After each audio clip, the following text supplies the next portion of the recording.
અંકલેશ્વર તાલુકાના સારંગપુર ગામે ગ્રામ પંચાયત તંત્રની મનસ્વી નીતિ અને નિષ્કાળજી સામે ગ્રામજનોમાં ભારે રોષ જોવા મળ્યો છે। ગઈકાલે સારંગપુર ગ્રામ પંચાયત દ્વારા નિયમ મુજબ ગ્રામસભાનું આયોજન કરવામાં આવ્યું હતું, પરંતુ આ અંગેની કોઈ જ જાણ કે પૂર્વ સૂચના સામાન્ય ગ્રામજનો સુધી પહોંચાડવામાં આવી ન હતી। ગામના વિકાસ કામો અને પ્રજાલક્ષી મુદ્દાઓ પર ચર્ચા કરવા માટે મહત્વપૂર્ણ એવી આ ગ્રામસભા અંગે ગામ લોકોને અંધારામાં રખાતા આજે સવારે મોટી સંખ્યામાં ગ્રામજનો એકઠા થઈને ગ્રામ પંચાયત કચેરીએ પહોંચ્યા હતા।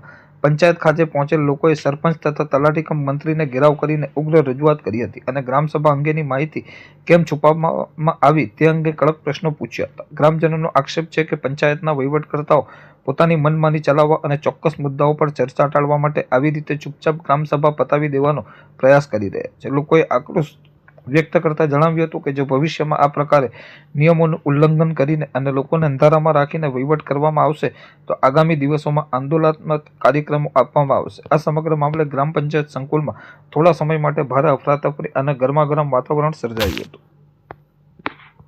સારંગપુર ગામનો રહેવાસી અક્ષયકુમાર રાજેશભાઈ પટેલ ગત રોજ તારીખ ગઈકાલે સારંગપુર ગ્રામ પંચાયતમાં ગ્રામસભાનું આયોજન ગુજરાત સરકારના નિયમ અનુસાર કરવામાં આવ્યું છે। તેમાં કોઈપણ ગ્રામજનોને જાણ કરવામાં આવી નથી। સારંગપુર ગામની વસ્તી 10,000 થી 12,000 છે અને ગુજરાત પંચાયતના નિયમ મુજબ ઓછામાં ઓછા 10% વધારે માણસો હાજર રહેવા જોઈએ। જ્યારે કોઈ પણ પૂરેપૂરા સભ્યો પણ હાજર નહોતા ત્યારે ગ્રામસભા યોજવામાં આવી છે, એનો અમે સખત શબ્દોમાં વખોડીએ છીએ। અને અમારે જ ગ્રામજનોના સ્થાનિક મુદ્દા છે કે અમારા ખેતરમાં આ એક અમારા બા છે, એમના ખેતરમાં ગટરનું પાણી ભરાય છે। આજે 5 થી 7 વર્ષથી આ ખેતી નથી થતી, ગટરનું તમામ પાણી અંદર ભરાય છે। એવા પ્રશ્નો અમારે ઢોરના પાણી પીવાના એના માટેના અમે ઘણી રજૂઆત, લાઇટથી લઈને પાણી નથી આવતા એવા ઘણી રજૂઆતના લીધે અમે ગ્રામસભાની રાહ જોતા હોઈએ। ત્યારે આ લોકો પોતપોતાના સાગરીતોને બોલાવીને મિલીભગતથી પોતાની ગ્રામસભા પૂર્ણ કરે છે, જેના માટે અમે હાલ ધરણા પર બેસીએ છીએ અને જ્યાં સુધી ફરી ગ્રામસભા નહીં યોજવામાં આવે ત્યાં સુધી અમે અહીંયા અનશન પર બેસીએ છીએ તમામ ગ્રામજનો। મારું નામ મેહુલ કુમાર પ્રભાતભાઈ પટેલ છું અને સારંગપુર ગામમાં પટેલ ફળિયાનો રહેવાસી છું।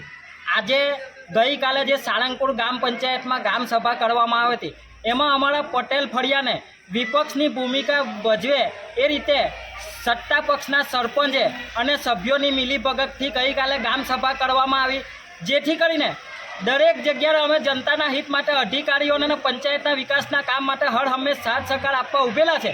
પણ કાલની આ બેદરકારીના લીધે આ પંચાયતની ગ્રામસભા રદ કરવામાં આવે અને આ સરપંચ પર જે ડેપ્યુટી સરપંચ અને સરપંચ માટે જે ચોરીના આક્ષેપો અને જે પણ કાર્યવાહી કરવાના આદેશ છે, તોય છતાં આજ દિવસ સુધી આ સરકારી કચેરીઓમાં પરિપત્ર જાહેર કરવા છતાં પણ આજ દિવસ સુધી આ બાબતમાં કાર્યવાહી નહીં કરવામાં આવતી।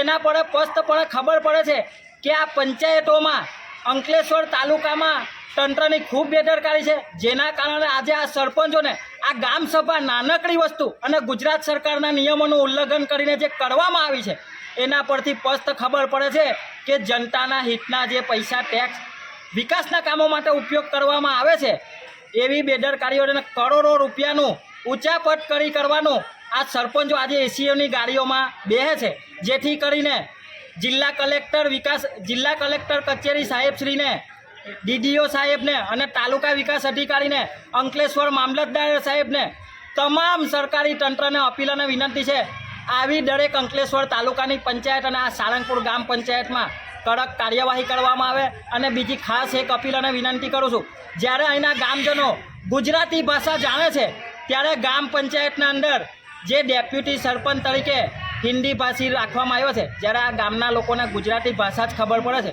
તો આ બાબતના અંદર ખાસ નોંધ અને કાર્યવાહી કરવામાં આવે એવી આપને વિનંતી છે।